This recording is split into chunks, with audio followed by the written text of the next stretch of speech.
Of course, Captain Chesley Sullenberger is no stranger to drama in the skies. He is also our CBS News aviation safety expert. He joins us this morning from Vancouver, Canada. Sully, always good to have you with us, especially in these situations. Give us a sense, as we've heard from so many people, including the passengers we just spoke with. They say the co-pilot is the real hero here. They cite the crew. But when you fly with someone, you are not with that co-pilot all the time. So that must have been a challenge for him as well, to recognize what this other gentleman was going through, especially if he may not have had a history with him. That's true. We often fly with people we haven't flown with before. But we're all trained to a very high professional standard. And you have to also realize what the working environment in the cockpit of an airliner is like.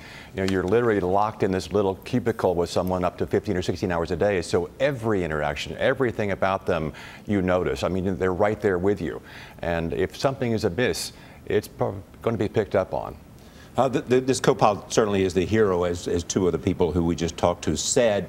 Wonder how he, or do you have any idea how he got the man, the pilot, to leave the cabin?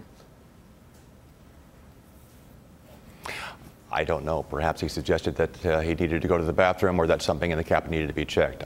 We'll have to find out, but it was a wise choice. And it's, as it was said earlier, it's great that he noticed that there was something amiss, managed to get the captain out of the cockpit, and then get another relief pilot in who was a passenger and land the airplane safely very quickly. Will this change anything about how people go about dealing with this kind of emergency? Sully? Well, this is a really extraordinarily rare sort of a thing. In fact, in my entire airline career, I don't remember ever hearing about anything even remotely like this.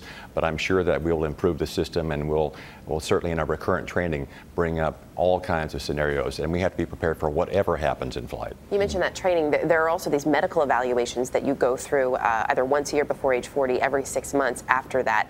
What do they look for? And is there anything that you've learned so far in what we know this morning that maybe one of those evaluations could have in any way missed? Well, you know, I think the medical science is that it's very difficult to know with certainty whether an individual is going to have any kind of incapacitation at any particular age. We certainly check you know, their history and their health in general terms. But we have lots of things in place to help prevent this. Again, we have the Pilots Union that has professional standards committees. They're peers. They're trained to deal with anything out of the ordinary. The company itself has procedures, and of course the FAA is able to come in at any time and require someone to demonstrate their competence. So there are a lot of procedures in place, and this is just an extraordinarily rare event. What's really important to note is that this first officer obviously was experienced and qualified to handle the airplane by himself, and we need to make sure that's always the case.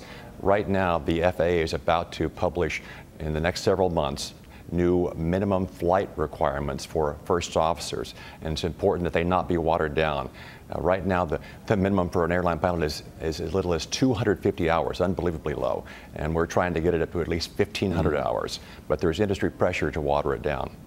It ought to be said, Sully, that this is one more time in which, as it was with you, in which a pilot or a co-pilot knew what to do in a difficult circumstance, and that says something about the training of the people who are flying for us today. So thank you very much.